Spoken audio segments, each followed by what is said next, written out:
आदर्श शून्यता की अवधारणा किसने विकसित की है? तो ये किया है इमाल दुर्खिम ने।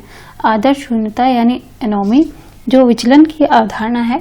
विचलन एक ऐसा व्यवहार है यह समाज में ऐसी व्यवस्था आ जाती है जिससे समाज में अव्यवस्था, तनाव की स्थिति उत्पन्न हो जाती है। कुछ ऐसे समाज में मानदंड रहते हैं जिसका उल्लंघन करना ही आदर्श शून्यता, विचलन या एनोमी कहलाता है। आदर्श शून्यता से संबंधित दुर्खाइम ने आत्महत्या भी बताई थी। जब व्यक्ति के जीवन में एकाएक परिवर्तन आ जाता है, जैसे किसी व्यक्ति का दिवालिया हो जाना, तो वो आदर्श शून्यता वाली आत्महत्या करता है।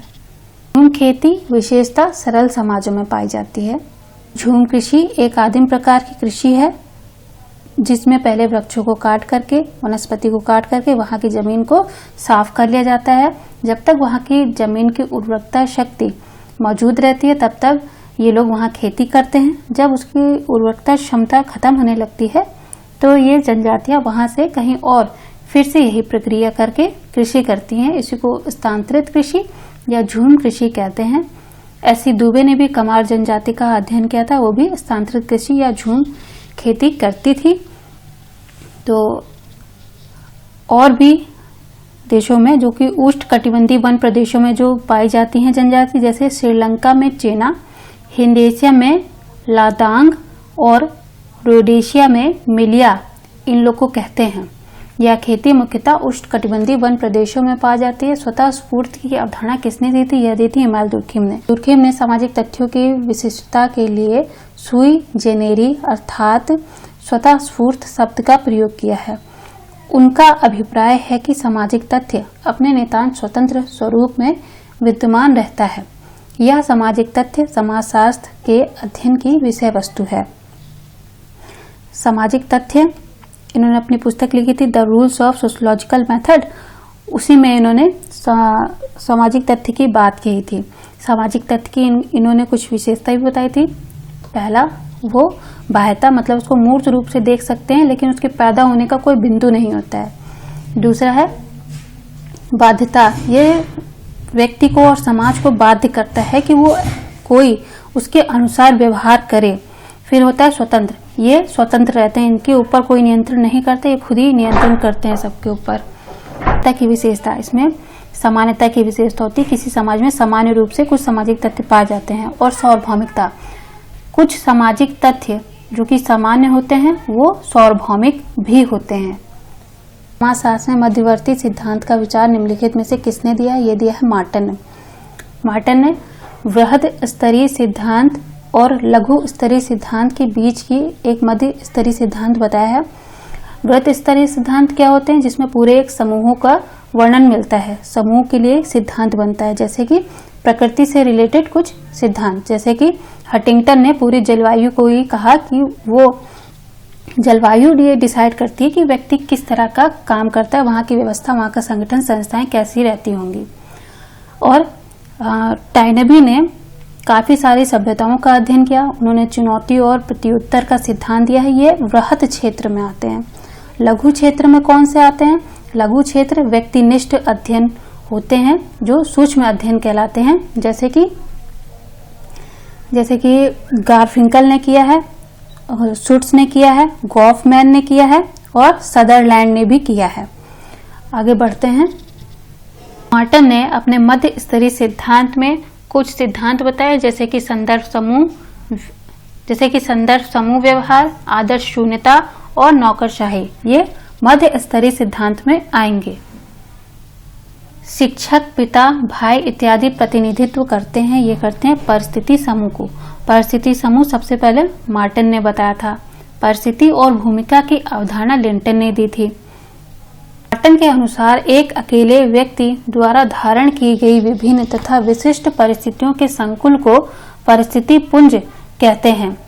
इस प्रकार शिक्षक, पिता, भाई इत्यादि परिस्थिति समूह का प्रतिनिधित्व करता है। जैसे कि इसने भूमिका दूरी की अवधारणा को बताया था, यह बताया था इरविन गॉफमैन ने। कर्ता द्वारा सामाजिक दबावों के कारण संपन्न की जाने वाली वास्तविक भूमिका तथा वह भूमिका जिसकी निर्मित उसके स्व द्वारा हुई है, उसके बीच उत्पन्न हुई खाई भूमिका दूरी कहलाती है। इस अवधारणा का सर्वप्रथम प्रयोग इरविन गॉफमैन ने भूमिका सिद्धांत के संदर्भ में किया है। प्रसिद्ध समाजशास्त्री इरविन गॉफमैन अमेरिका के प्रतीकात्मक अंतःक्रियावाद परिप्रेक्ष्य के एक प्रमुख सिद्धांतकार हैं। उन्होंने समाजशास्त्र में सूक्ष्म समाजशास्त्री परंपरा को अपनाकर एक नई विधा को जन्म दिया, जो अभिनय शास्त्री परिप्रेक्ष्य के नाम से भी जाने जाते हैं। सामाजिक स्थिति में परिवर्तन जो एक व्यक्ति की परिस्थिति में कोई बदलाव नहीं लाता, उसे कहते हैं क्षैतिज गतिशीलता। क्षैतिज गतिशीलता में व्यक्ति की स्थिति में कोई परिवर्तन नहीं आता। जैसे यहाँ पे एक व्यक्ति कोई काम करता है तो दूसरी जगह फैक्ट्री में भी जाकर के वो मजदूर रहता है और यहाँ भी मजदूर रहता है, तो उसकी स्थिति या पद में कोई परिवर्तन नहीं आता है, ना प्रमोशन हो रहा है ना डिमोशन हो रहा है। तो यहाँ पे क्षैतिज गतिशीलता आएगी। इसने भारत की प्राथमिक सभ्यता को लघु परंपरा और दीर्घ परंपरा में विभक्त किया है। इसको कहते हैं रॉबर्ट रेडफील्ड। अमेरिका मानवशास्त्री रॉबर्ट रेडफील्ड मैक्सिको के टेपोजोलान गांव के अध्ययन के आधार पर लोक समाज और लोक नगरीय निरंतर और कृषक समाज तथा कई अन्य अवधारणाओं को विकसित करने का श्रेय जाता है। उन्होंने भारत की प्राथमिक सभ्यता को लघु परंपराओं और दीर्घ परंपराओं में विभाजित किया है। The rules of sociological method पुस्तक की रचना की थी इमाल दुर्खिम ने। इमाल दुर्खिम को पहला अकादमिक समाजशास्त्री माना जाता है। अपनी पुस्तक the rules of sociological method 1895 में इनकी व्याख्या करते हुए उन्होंने लिखा कि घटनाओं को एक स्वतंत्र इकाई के संदर्भ में देखे जाने की अपेक्षा उन्हें किसी कार्य प्रणाली के अंतर्गत समझने का प्रयास करना चाहिए। सीमांत व्यक्ति की अवधारणा का प्रतिपादन किसने किया है? तो ये क्या है? भिन्न एवं विशिष्ट संस्कृतियों समूहों में सहभागिक होने के कारण दुविधा, असमंजसता तथा मानसिक संघर्ष की स्थिति से ग्रस्त व्यक्ति को सीमांत व्यक्ति की संज्ञा दी जाती है। इस अवधारणा का सामाजिक विज्ञानों में सर्वप्रथम प्रयोग करने का श्रेय स्टोनक्विस्ट 1937 में प्रकाशित इन्होंने किया था अपनी अवधारणा को, और बाद में रॉबर्ट ई पार्क को जाता है। सीमांत व्यक्ति की मानसिक संघर्ष की स्थिति ने आधुनिक समाजों में विक्षिप्तता तथा व्यक्तिगत समायोजन की अनेक समस्याओं को जन्म दिया है। Social theory and social structure पुस्तक के लेखक कौन है? यह पुस्तक के लेखक रॉबर्ट किंग मार्टन है। मार्टन की गणना अमेरिकी समाजशास्त्र में बहुत ही श्रद्धा से लिया जाता है।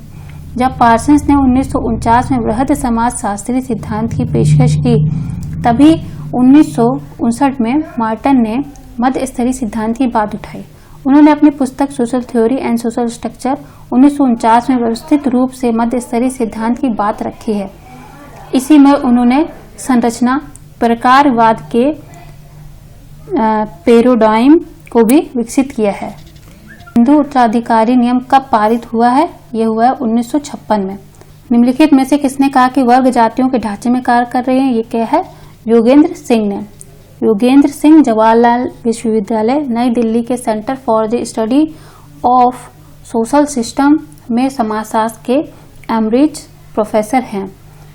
उन्होंने माना कि वर्ग जातियों के ढांचे में कार्य करते हैं।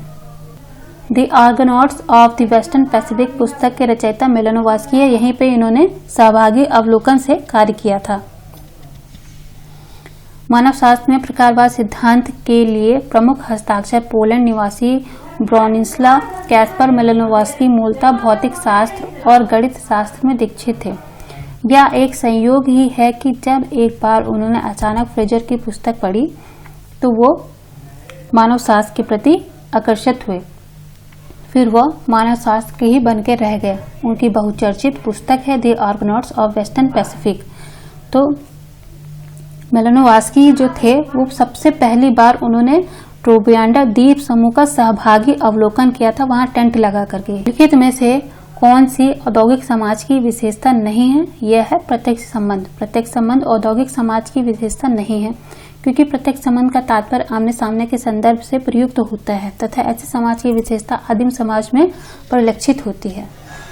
निम्नलिखित में से किसने सामाजिक विश्लेषण में पूंजीवाद की मनोभावना की अवधारणा को प्रयुक्त किया है? ये क्या है? मैक्स वेबर ने।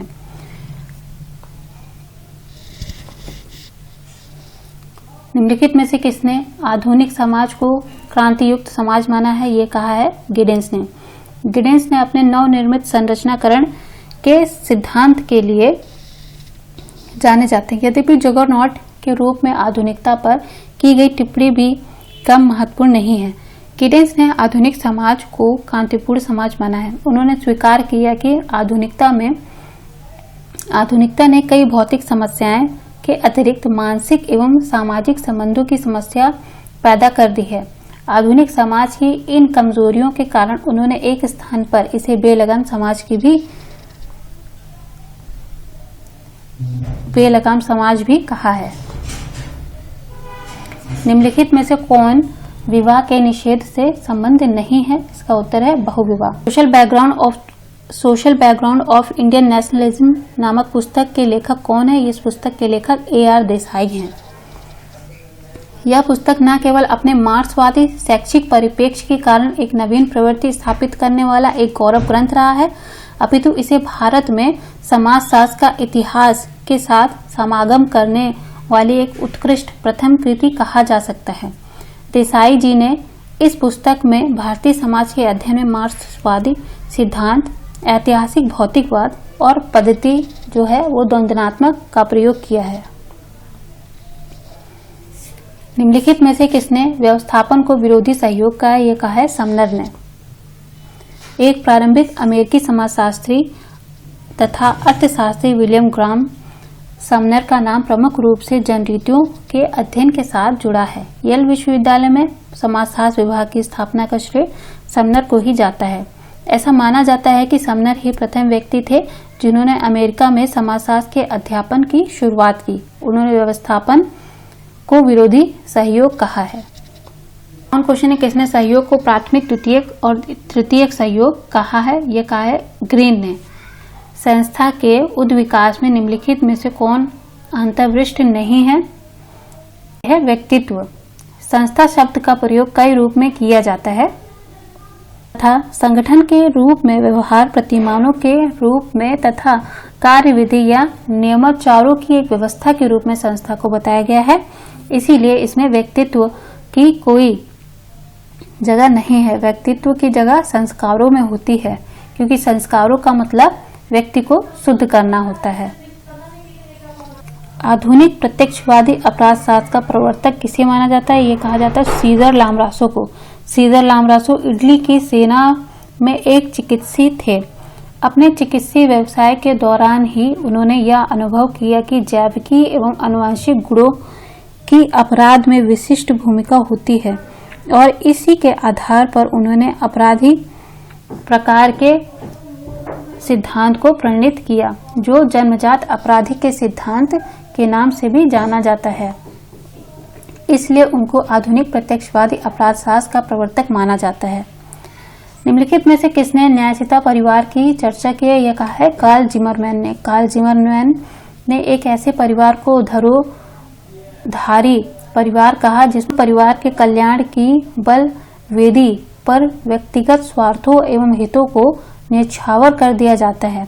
ऐसे परिवारों में मानदंडों का पालन करना अनिवार्य हो जाता है।